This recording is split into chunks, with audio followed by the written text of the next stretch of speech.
There was this great idea that we could get, like maybe a 2-3 hour sort of mini campaign.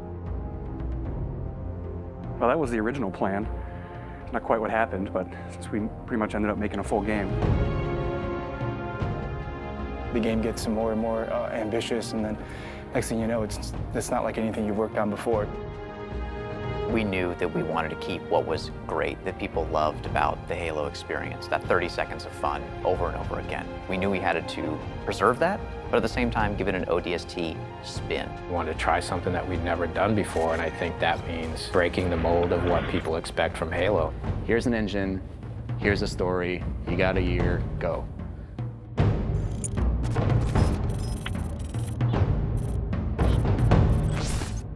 One of the great challenges that we had with ODST was, since we didn't want to be traveling all across the universe in this gigantic space opera, we wanted to really focus on one place.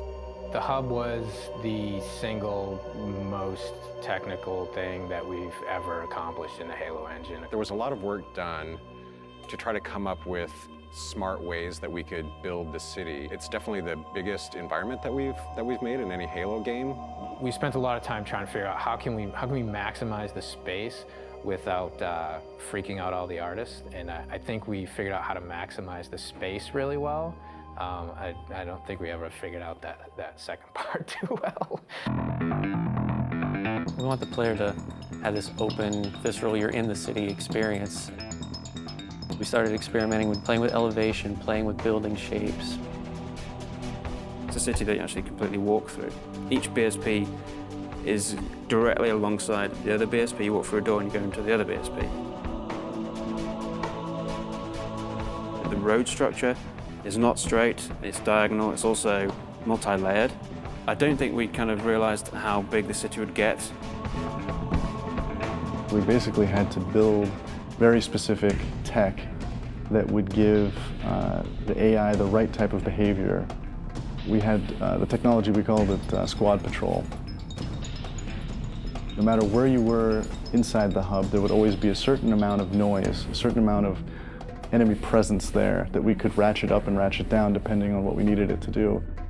We need to have this dark, moody city without making it unplayable. I wanted to get a feeling of rain at night in an abandoned city. I would still like to score the emotions and mood that we want the player to feel when they're playing the game. We want people to explore the city. We want people to find this, this kind of hidden little sub-story.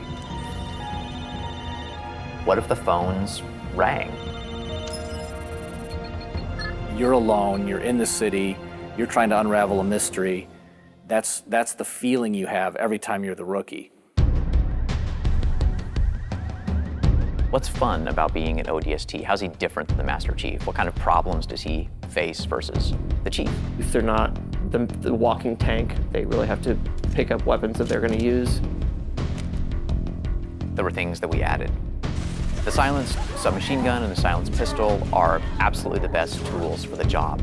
Something the ODSTs have that Spartans actually don't. Silenced weapons at night, they feel cool, they look awesome, they're really sweet to use. In real life, silenced weapons don't have a whole lot of sound. So we had to kind of Hollywood them up a little bit, kind of make it so that they sounded like they were silenced and supposed to be silenced, but yet still powerful and fun to fight with. In a lot of ways, it feels like Halo 1, because it's back to single wielding. Dual wielding. Paul doesn't like dual wielding, so we cut it. Visor mode is really cool, and it evolved a lot. There were versions that looked really great for the art, but yeah, maybe they didn't do such great things for the design. It affected how we lit something. We'd make this building and it looked great and we thought it was fine, and you turn on the visor mode and you realize that's really just a square. But it also has the advantage of really showcasing the depth of our scenes. Put on visor mode and then the whole environment reveals its secrets to you.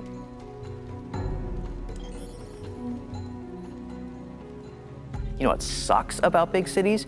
You can get lost really quick. And that's where we came up with ideas for the Visor database, where you have a great map of the city that not only shows you where you are, but allows you to choose where you want to go.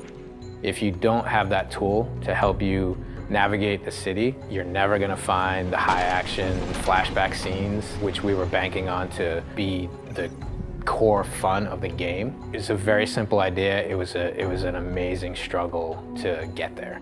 When you combine those things that we took away with things that we added, such as the visor, even though you might feel a bit more vulnerable, you have the right tools for the job. The hardest part moving from Halo 3 to ODST was just the difference in the play styles of the characters. If you look at the Master Chief in the course of the Halo games, he became ridiculously powerful over time. And ODST feels very different because when you start taking fire, you can't just continually keep kicking ass. You have to actually look for cover because you don't have a motion tracker like the Chief. Bringing back the health was something that was born out of a discussion about how can we add long-term level of tension to the game. For us, health is important in the ODST's world because it reminds you that you're vulnerable. We want to experience the story through the eyes of many different characters. We wanted to bring back the guys from Firefly again, Nathan Fillion, Adam Baldwin, and Alan Tudyk, trying to find the perfect film noir blonde. We thought about Tricia Helfer. Orders are orders. Come on, Veronica. What could be more important than that carrier? My orders. And Buck, call me Captain. I'll pass on that dance, but you can show me where to sit. These little scenes, we wanted to have their own mystery. It was the story of one guy, one object, one high action moment. And for us, the clue objects were the key. Dutch, we need to get above this crap. Link with the B-net. One of our drones must have seen where they hit. When you find a clue, you're actually going back in time and playing in the boots from another ODST's perspective. Good hunting, boys. I'm keeping my boots on the ground. You've got 5 main characters. Banshees! Each of the characters have things to say from first person. Not only ground you in the character, but also give you some really useful tactical information about the battlefield. It's coming to drop in behind us. They must know this is our rally point. Where the heck did these buggers come from? Underground tunnels are filled with the damn thing. We got ammo and weapons on the high ground. Move it, move it. Without spending a lot of effort personalizing each of those characters, then it wouldn't mean as much when you stepped into their boots. We need some help! Look out! Bam, said the lady. So I hope it's the right balance of new and old, that it doesn't come off like we've screwed the pooch on this one. But I do think they will probably walk away from this honestly wanting more. Honestly, if we had more time to do ODST, I really don't know what we would do differently. So if I got another 2 weeks, I don't know. I guess I'd play more ODST.